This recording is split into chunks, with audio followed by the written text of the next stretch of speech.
Pakistan mercantile exchange का एक तारुफ क्या हो सकता है कि ये इसकी ज़रूरत क्यों पड़ी पाकिस्तान में, जब पाकिस्तान स्टॉक एक्सचेंज पहले से मौजूद थी? ये काम क्या करती है और कैसे करती है? पाकिस्तान स्टॉक एक्सचेंज के अंदर कंपनीज़ के हिस्सेस का कारोबार होता है। पाकिस्तान मर्केंटाइल एक्सचेंज के अंदर कमोडिटीज़ की ट्रेडिंग होती है। कंपनीज़ के हिस्सेस एक कम्प्लीटली डिफरेंट डोमेन है। कमोडिटीज़ जिस तरह गोल्ड हो गया, सिल्वर हो गया, कॉपर हो गया, मेटल हो गया, हमारे यहाँ इंडिसेस ट्रेड होती हैं, ये एक कम्प्लीटली डिफरेंट डोमेन है। स्टॉक मार्केट जो है वो उसको रेडी मार्केट कहते हैं, स्पॉट मार्केट कहते हैं, जिसमें आपने 100 रुपये का शेयर ख़रीदना है, 100 रुपये देंगे, 100 रुपये का शेयर आपको मिल जाएगा। हमारे यहाँ चूँकि ये फ्यूचर्स एक्सचेंज है, इसमें आपके पास अपॉर्चुनिटी होती है कि आप एक मार्जिन जमा करा के, जो 2-4% से लेके 10-12% तक हो सकता है, आप कमोडिटी में एक पोजीशन ले सकते हैं कि उसकी प्राइस फ्यूचर में क्या होगी। इसका सबसे आसान एग्जांपल मैं इस तरीके से समझा सकता हूँ कि अगर आप एक इलेक्ट्रिक वायर मैन्युफैक्चरर हैं, आपकी डिपेंडेंसी है कॉपर के ऊपर, पूरे साल के ऑर्डर्स आपके पास आते हैं, आपने लोगों को प्राइस देनी है, तो आप ये कॉपर की प्राइस का एक्सपोजर नहीं चाहते, आप उसकी प्राइस को हेज करना चाहते हैं। तो आप सिंपल तरीका ये करेंगे कि आप फ्यूचर में कॉपर बाय कर लेंगे। अब एक तरीका तो आपके पास ये है कि जितनी आपको साल की कॉपर चाहिए या अगले 3 महीने की कॉपर चाहिए फॉर एग्ज़ाम्पल, वो आप करोड़ों रुपए की कॉपर ख़रीद के रखें, उसकी 100% मालियत दें। दूसरा तरीका ये है कि आप उसका एक छोटा सा मार्जिन जमा कराएं, जिसको बयाना कह लें आसान ज़ुबान के अंदर, और आप अपने फ्यूचर की प्राइस को लॉक कर दें कि मुझे 3 महीने के बाद कॉपर चाहिए या 1 महीने के बाद कॉपर चाहिए इस प्राइस के ऊपर। कोई आपको बेचेगा, आप ख़रीदेंगे उसको, और एक्सचेंज ये गारंटी करता है कि आपको 1 महीने के बाद वो कॉपर उसी प्राइस पे मिलेगी। अगर वो प्राइस उसकी बढ़ गई है तो आपको वो लेट्स से उसकी प्राइस 2 रुपये बढ़ गई है तो 2 रुपये आपको मिल जाएंगे।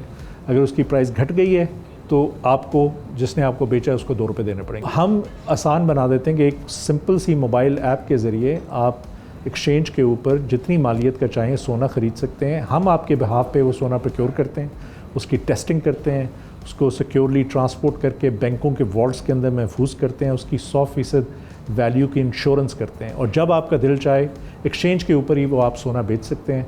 और अगर आप 10 तोले तक अपनी पोजीशन बिल्ड कर लें तो आप उसकी फ़िज़िकल डिलीवरी भी ले सकते हैं। सर, तो अच्छा, ये फ्यूचर ट्रेडिंग का कल्चर क्या पाकिस्तान में इस वक्त इतना कॉमन है, या दीगर ममालिक से हमने इसको अडॉप्ट किया, अब आहिस्ता आहिस्ता इससे लोग हम आहंग हो रहे हैं? चूँकि ज़ाहिर एक रिस्क फैक्टर है कि कीमत किसी कमोडिटी की कम भी हो सकती है, तो इन्वेस्टर के जहन में भी एक खौफ रहेगा कि वो 3-4 महीने बाद अगर एक प्राइस को लॉक कर रहा है, और अगर वो खुदा न खास्ता डाउन हो जाती है तो फिर वो अपने कैपिटल से महरूम हो जाता है। अच्छा, ये बहुत अच्छा सवाल है।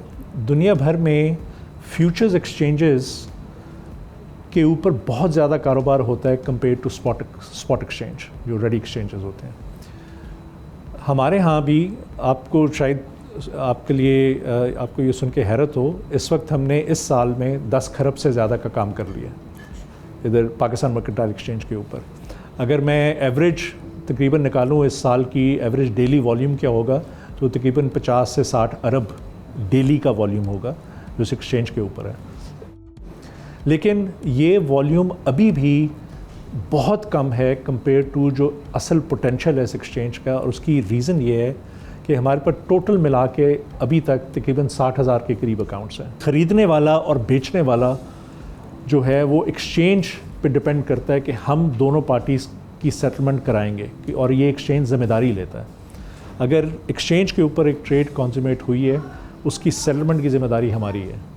हम दोनों पार्टी से मार्जिन लेते हैं, डेली की बेसिस पे कमोडिटी की प्राइस को देखते हुए उनको मार्जिन कॉल्स करते रहते हैं। अगर किसी के अगेंस्ट प्राइस मूव कर रही है तो हम उससे डेली का आप 1 रुपये और जमा करा दें।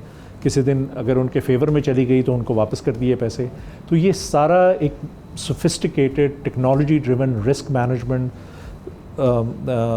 प्रोसेस है जो एक्सचेंज में 22.5 घंटे रोज़ाना चलता है। अच्छा, तो आपको मतलब ये 18-19 साल में सिर्फ 60,000 अकाउंट, स्टॉक एक्सचेंज भी चंद महीनों पहले तक बहुत लोअर साइड पे था अकाउंट्स नंबर में, लेकिन एकदम से उसने इमर्ज किया है। तो यहाँ क्या कॉम्प्लिकेशंस बहुत ज़्यादा हैं, एक कॉमन मैन को समझ नहीं आ रहा, न्यू इन्वेस्टर कॉन्फिडेंस इस वक्त मर्केंटाइल एक्सचेंज पर नहीं है।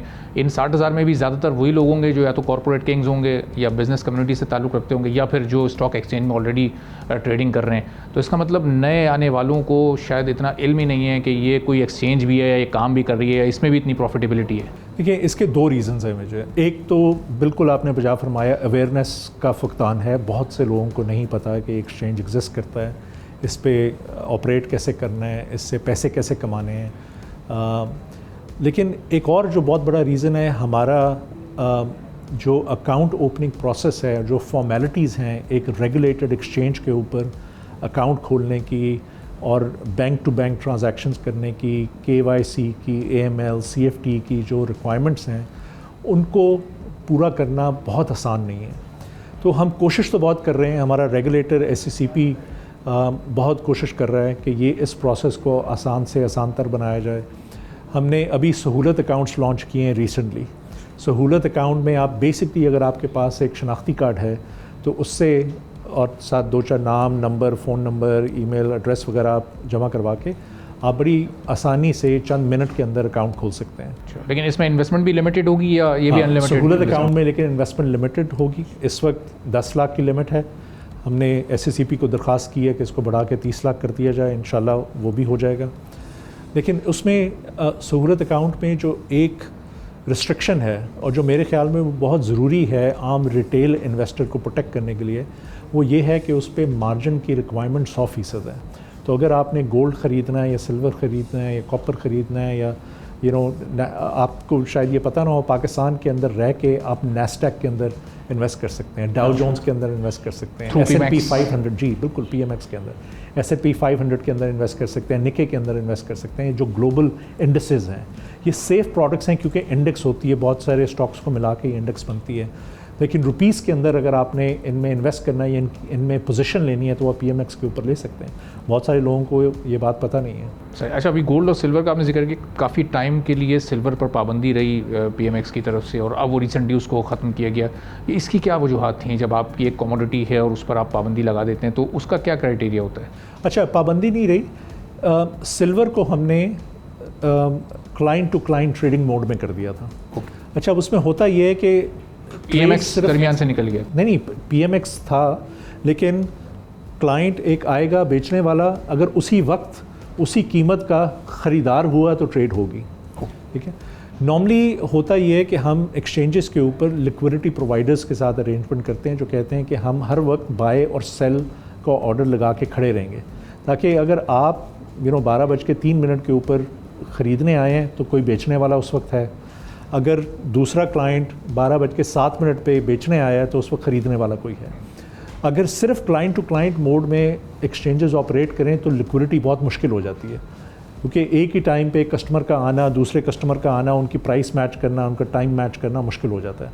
तो इस लिक्विडिटी को इम्प्रूव करने के लिए ज़्यादातर एक्सचेंजेस दुनिया भर में लिक्विडिटी प्रोवाइडर्स के साथ कॉन्ट्रैक्चुअल अरेंजमेंट्स करते हैं कि आप आएँ, आप हर वक्त मार्केट में ख़रीदार और बेचू हों, ताकि जब भी कोई ख़रीदार और कोई बेचने के लिए आए तो कोई ना कोई काउंटर पार्टी रेडी हो उसको ख़रीदने के लिए। अगर कोई इसकी प्राइस को बेहतर कर सकता है तो 100 बिस्मिल्लाह करें। सब्सक्राइब करें और बेल दबाएं ताकि कोई खबर रह न जाए।